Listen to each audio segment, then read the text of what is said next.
Tingnan mo yung binigay ni Yorme sa'yo.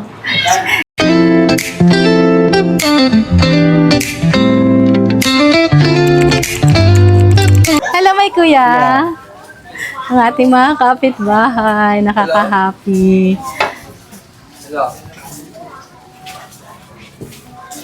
Hello, mga babies. Hello po. Hello. Anong chismis dyan? Dito tayo. Hi ka kay Ate Berna. Ate Berna. Hi. Kasama ko ang aking ate dito sa Old Matadero. Mula pagkabata, kilala niya na ako. Happy la ba? Ay, ate. Magandang araw. Magandang araw po. Hi, baby ko. Hi, kagawan. Hello.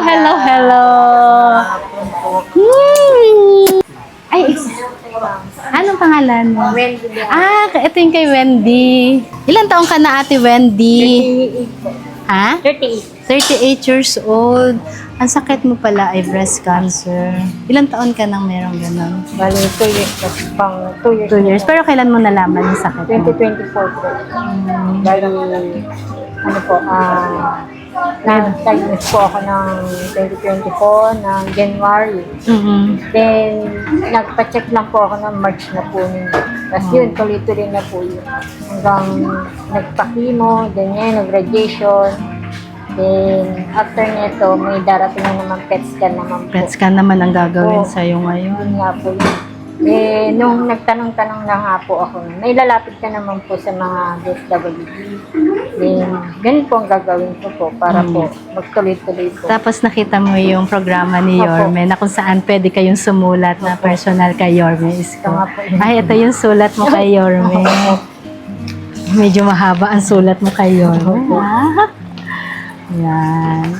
Ito naman yung sulat ni Ate Wendy kay Yorme Isko. Ayan. Sa Chinese ka pala, no? Opo. Bali, sa Jose Reyes po talaga ako. Dati po, dito po ako na-opera sa Gat Andres. Para mas malapit. Nung mag-undergo po ako ng chemotherapy, nilipat po ako ng Jose Reyes kasi po dito sa may bayad na po. Parang labas po yata. Then, nagpaano naman po ako doon. Yun, nasagot naman po ng parang PhilHealth po ng asawa ko. Then, nung Okay katagalan, opo, okay na naman po. May anak ka ba? Opo. Ilan ang anak niya? Ilan? Tatlo. Kaya, tingnan mo yung binigay ni Yorme sa'yo.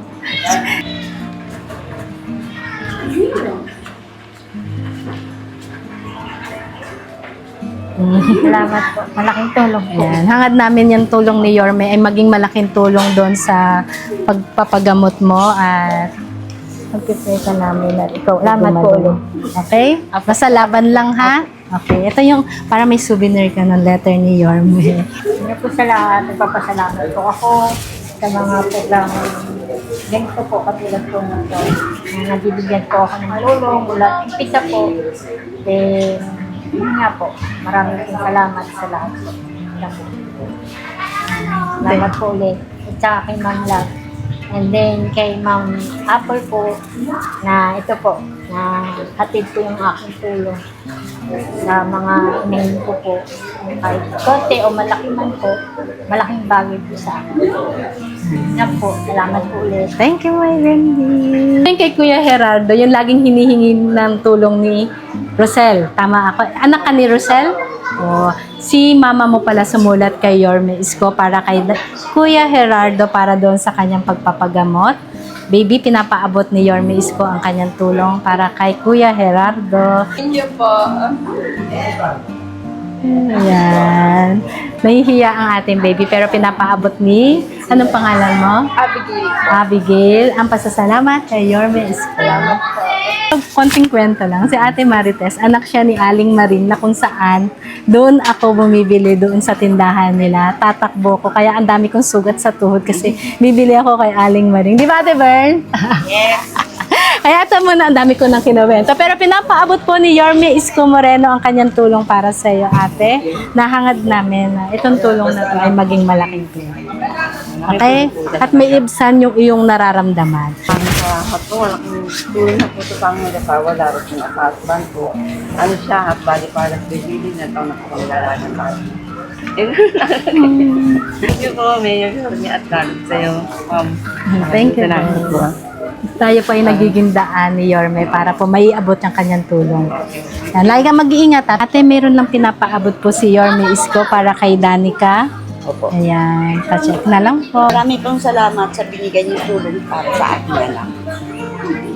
Salamat po ako kay Mayor Isko Moreno. So ito, hangad namin yung paggaling ni Ate Danica at lagi kang mag-iingat.